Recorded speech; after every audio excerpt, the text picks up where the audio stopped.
As cartas de Bezos. 14 princípios para crescer como a Amazon.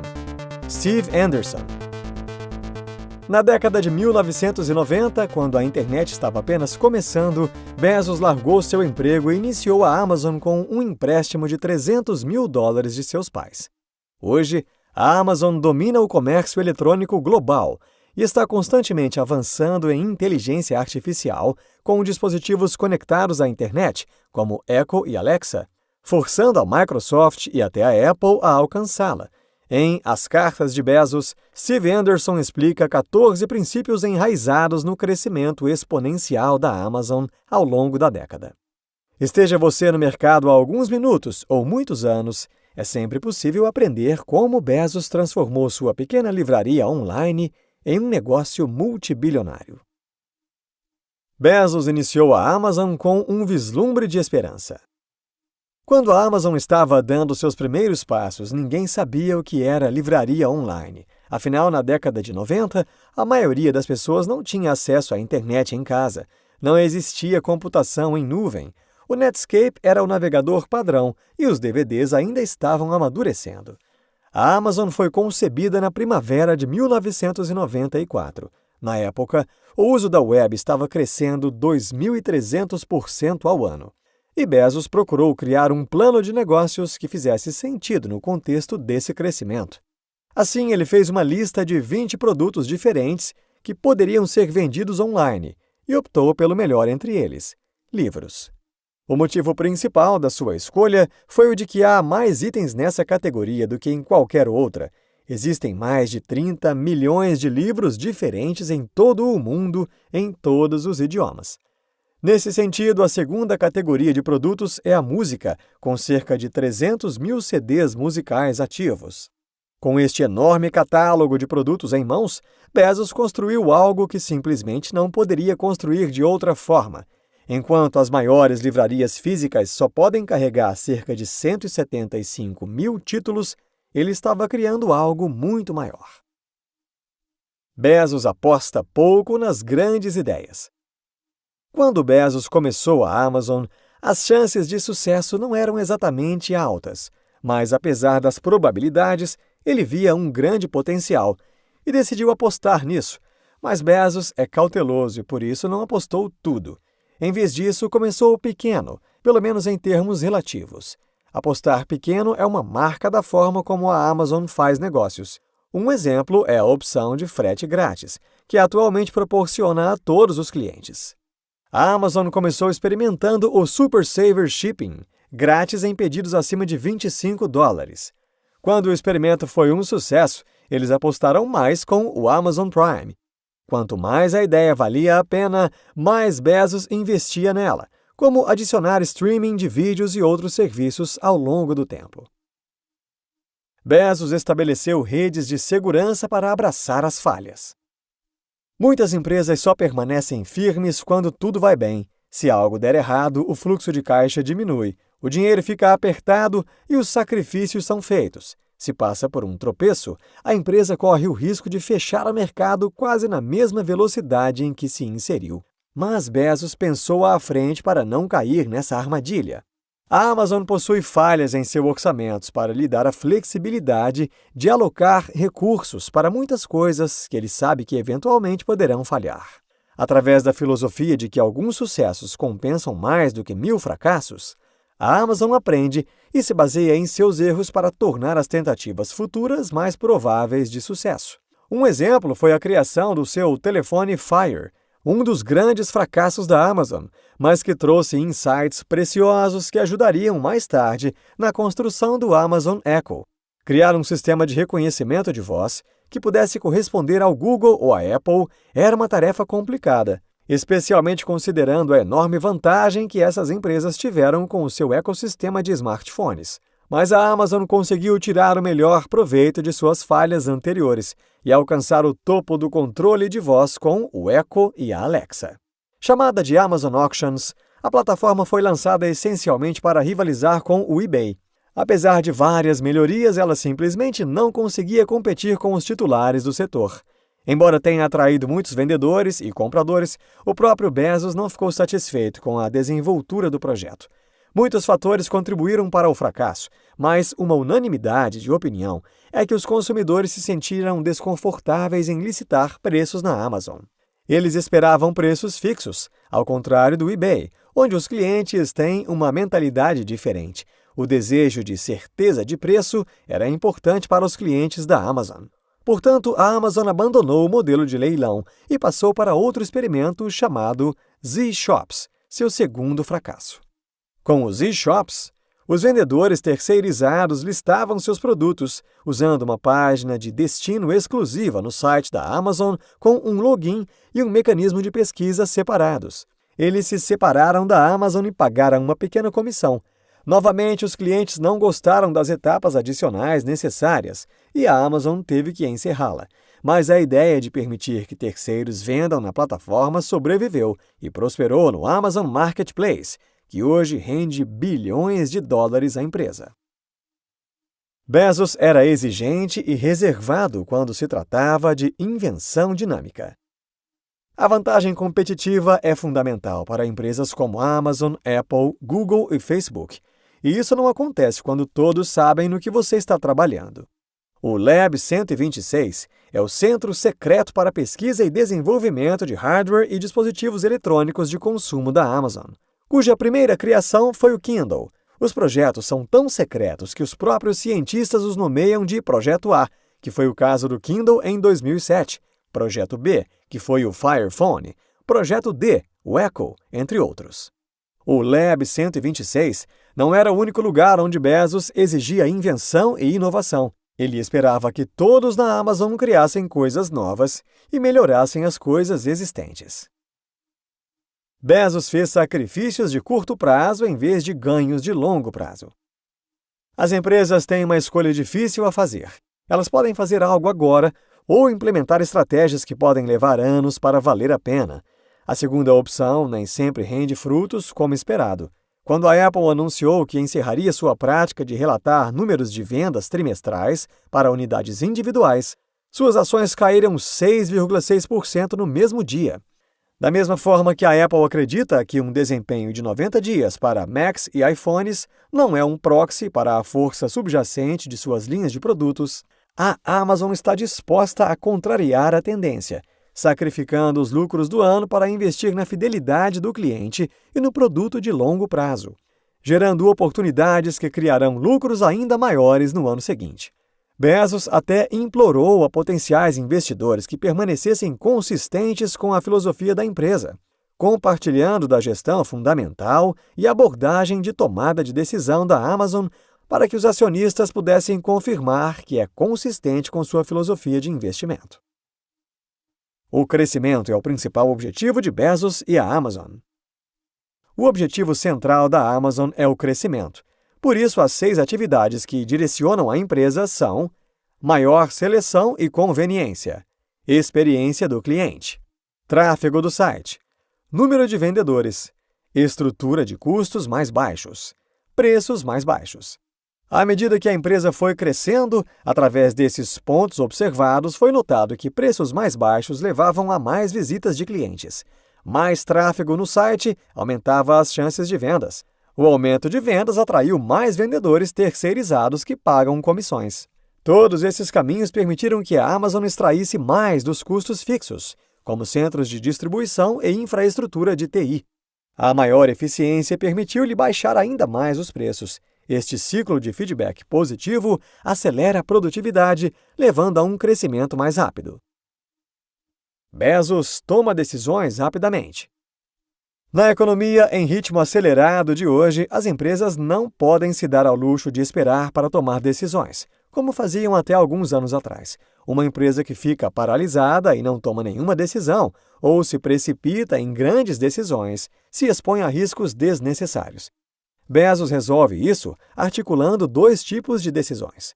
Tipo 1. Vias de mão única com grandes consequências e sem volta. Por exemplo, vender sua empresa. Tipo 2. Vias de mão dupla com poucas consequências e que podem ser corrigidas no curso do tempo. Por exemplo, iniciar um negócio paralelo, apresentar um novo produto ou alterar um preço. Bezos sabe que a maioria das falhas não é fatal, e a maioria das decisões não é irreversível. Por isso, nunca usa uma tomada de decisão de mão única para todos. Muitas decisões são portas bidirecionais reversíveis, que podem usar um processo leve. Dessa forma, a Amazon toma decisões assim que tem informações suficientes. A maioria das decisões provavelmente deve ser feita com algo em torno de 70% das informações que você gostaria de ter. Se você esperar 90%, perderá tempo. Além disso, você precisa ser bom em reconhecer e corrigir decisões erradas rapidamente. Se você é bom em corrigir, estar errado pode custar menos do que você pensa, enquanto ser lento custará caro com certeza. Os líderes prestam atenção aos concorrentes, mas são obcecados por seus clientes. A maioria das empresas hoje em dia diz que se preocupa com seus clientes. Basta procurar pelo clichê "o cliente tem sempre razão", mas a própria frase tende para a abordagem reativa. Tornar um negócio obcecado pelo cliente exige que você entre na cabeça dele. A Amazon tentou descobrir o que os clientes queriam antes de qualquer outra coisa, usando dados que acumulavam milhões de transações de clientes. A Amazon segue o seguinte roteiro de perguntas: quem é o cliente? Qual é o problema ou oportunidade do cliente? Qual é o benefício mais importante para o cliente? Como você sabe o que o cliente precisa? Como é a experiência do cliente? A partir disso, eles partem para a narrativa de 6 páginas. Na Amazon, as decisões do tipo 1 não são feitas na hora. O processo narrativo de 6 páginas garante que todos estejam extremamente bem informados antes que a ideia seja testada e receba recursos adicionais. A narrativa obriga o autor a refletir e apresentar a sua ideia em formato de história, o que envolve melhor os leitores no encontro. Quando a narrativa não é boa, não é a capacidade dos escritores que está em jogo, e sim a expectativa errada do escopo. Grandes memorandos são escritos e reescritos, compartilhados com colegas que são solicitados a melhorar o trabalho, a definir um lado por alguns dias, e em seguida são editados novamente com uma mente renovada. Por isso, na Amazon, cada reunião começa com um período de silêncio de 30 minutos, em que todos leem completamente o memorando. A partir daí, todos os participantes são solicitados a compartilhar suas reações instintivas. Os líderes sêniores geralmente falam por último e, em seguida, aprofundam o que pode estar faltando, fazem perguntas de sondagem e exploram os problemas potenciais que possam surgir. Para criar uma narrativa de 6 páginas, escreva o comunicado de imprensa, escreva as perguntas mais frequentes, defina a interação do usuário, explique como funciona, escreva o manual, dê instruções sobre como funciona. Em seguida, una aquelas informações às quais você chegou ao buscar conhecimento sobre o cliente, e assim você terá o suficiente para criar a sua narrativa. Para Bezos e a Amazon, é sempre o primeiro dia. O maior desafio, à medida que as organizações crescem, é manter a cultura do primeiro dia. Certamente fazer isso é difícil. Você precisa ser ágil. Bezos encontra e protege muitas coisas, como a obsessão pelo cliente, que remonta ao primeiro dia. Quando a Amazon estava apenas começando, Bezos precisava fazer valer cada centavo. Quando os funcionários precisavam de mesas, Bezos confiava que poderia fazer mesas simples, adicionando pernas a portas de madeira sólida. Essa era uma alternativa a fazer compras em lojas de departamento. Com esse pensamento, Bezos criou a mesa-porta da Amazon. Quando a mesa era uma necessidade, em 1995, milhares de funcionários ainda as usam até hoje, com alguns aprimoramentos ao longo dos anos. A mesa-porta presta homenagem e lembra a cada funcionário que é sempre o dia 1, toda vez que eles se sentam. No dia 1, há poucas coisas mais importantes do que os clientes. Assim como os funcionários vivem de salário em salário, muitas empresas vivem de cliente em cliente no início. No começo, algumas empresas ficam a apenas 1 ou 2 clientes da catástrofe. Durante o lançamento, Bezos sabia que não havia como a Amazon crescer sem agregar clientes. A empresa precisava conquistá-los, bem como fidelizá-los para se tornar a companhia que é hoje. Por isso, não há problema em a Amazon se desviar das políticas e procedimentos quando é a coisa certa a fazer para os clientes.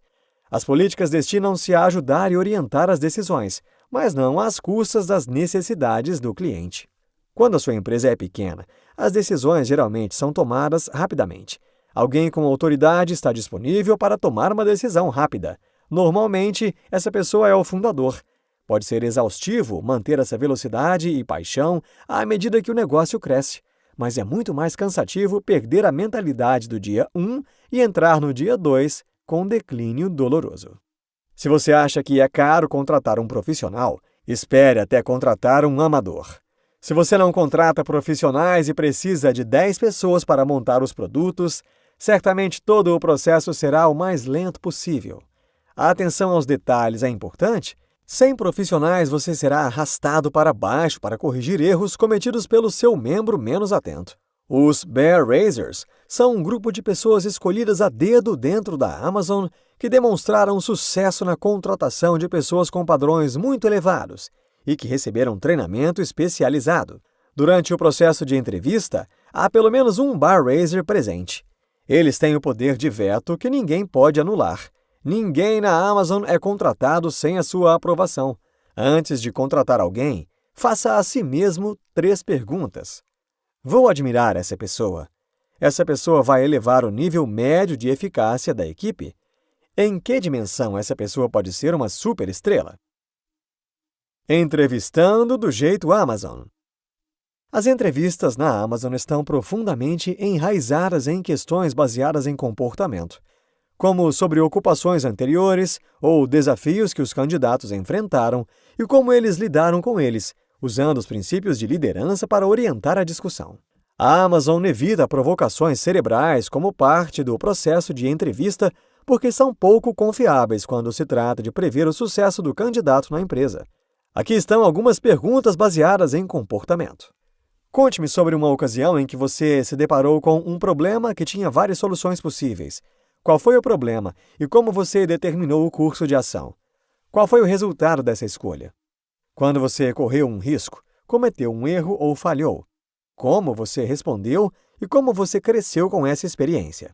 Descreva uma vez em que você liderou um projeto. O que você fez quando precisava motivar um grupo de pessoas ou promover a colaboração em um projeto? Como você aproveitou os dados para desenvolver uma estratégia? 14 princípios de liderança da Amazon. 1. Incentivar o fracasso bem-sucedido. 2. Apostar em grandes ideias. 3. Praticar invenção e inovação dinâmicas. 4. Ter obsessão pelo cliente. 5. Aplicar um pensamento de longo prazo. 6. Compreender seu flywheel. 7. Agilizar a tomada de decisões. 8. Simplificar o que é complexo. 9. Acelerar o tempo por meio da tecnologia. 10. Promover a atitude de dono. 11. Manter uma cultura própria. 12. Focar em padrões de excelência. 13. Medir o que importa, questionar o que é medido e confiar na própria intuição. 14. Acreditar que é sempre o dia 1. Sites. Bezos busca compromisso em vez de acordo. Se você tiver convicção sobre uma direção, nem todos precisam concordar para que uma decisão seja tomada. Bezos não exige voto unânime. Em vez disso, ele enfatiza o compromisso assim que uma decisão é tomada. É uma filosofia que eles se esforçam para permear todas as partes da sua cultura. Bezos simplificou a complexidade. Cunhada como embalagem sem frustração, a ideia era que a Amazon trabalhasse com fabricantes de produtos para criar embalagens especiais apenas para a Amazon, para itens a serem vendidos na empresa. A embalagem deve ser fácil de abrir e reciclável, sem torções, sem tesouras, sem frustração, sem lágrimas, nenhum sangue. Neste livro, você aprendeu que é difícil imaginar um mundo sem internet e conectividade instantânea. A Amazon conseguiu aproveitar essa conectividade usando as fundações de serviços já existentes e reconheceu que já havia uma infraestrutura em plena atividade para que a empresa pudesse existir.